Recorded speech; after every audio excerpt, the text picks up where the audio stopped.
Hey, everybody. Welcome to another episode of the Daily D. This is David. And if you haven't already done so, go down and subscribe. I would love for you to subscribe to this channel so you can get the most up to date videos. So today's topic is the word vocabulary.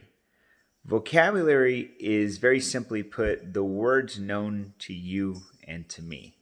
Now, each of us has a vocabulary, and that vocabulary has been defined by a few things. Number one, your upbringing, your family, the people that you were associated with as a child, pretty much the people that were the closest to you. Then it's your friends. Then it's your circle of let's say, education, going into school, how good you were as a student, or who you hung out with as a student. If you went to elementary, middle school, high school, college, how far you went. This is a very good determinant of vocabulary. Now, many people would believe that vocabulary really comes as you get educated, and that's somewhat true. But the real education or the real vocabulary that you'll experience in life is going to come from the things that you're exposed to. So, as a young guy or young business professional in my mid 20s, what I learned is the better I could communicate with people, the words that I used, the easier it was to get the door open for me. So if I wanted to be able to speak somewhere, or I wanted to talk to a business owner, if I wanted to network, the ability for me to get into a door is typically based on the language that I use, the vocabulary, the words, the phrases, the sentences that I put together in structure. These really were the determinants if they let me come in there and talk to their management or not. I am so sorry, guys. I have a dog here that's just going crazy. But so if you really think about this, when I think about vocabulary, I think the best way to get a good vocabulary is from reading.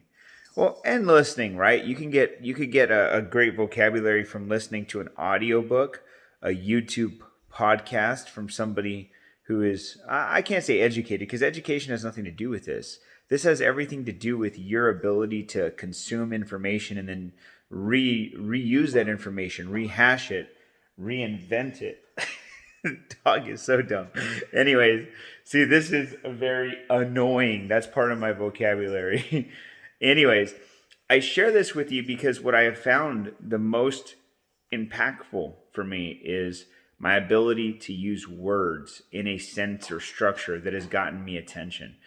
And I'm encouraging you to change your vocabulary, to increase the capacity of that vocabulary by adding more words or understandings of words so that you can, well, communicate better.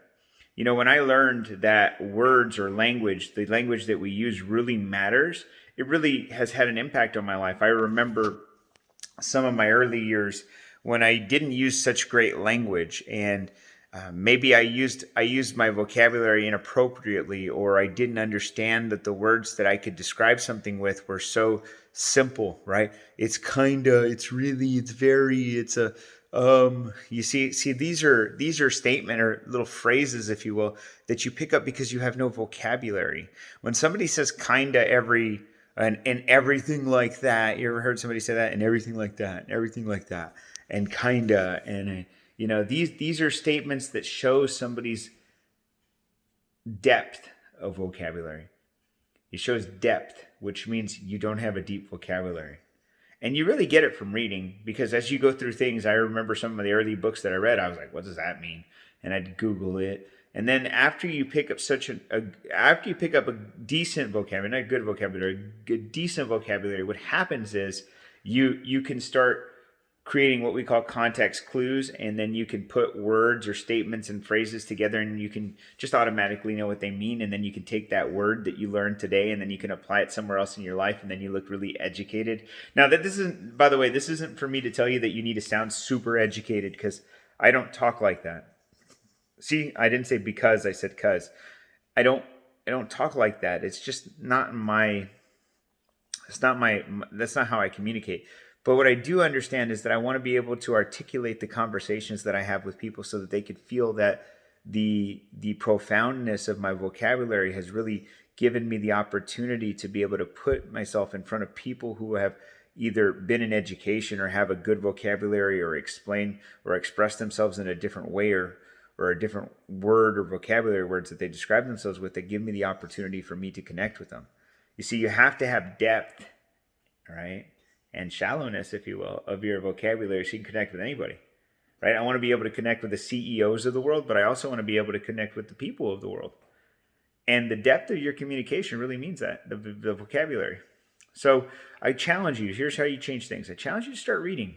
Start listening to more podcasts, start increasing your vocabulary. And you don't really intentionally increase your vocabulary, by the way, even though I know you can. I don't think you really intentionally do it. I think it's done through osmosis. It's done through listening. It's done through without. It's not inherently done, right? You just catch on. It's something that you will get and grasp as you grow. And so if you want to grow and take your communication skills to the next level, I think your vocabulary is where it starts. So I hope this helped you. I wish you nothing but health, wealth, most importantly, freedom. You'll have a fantastic day, guys. Bye-bye.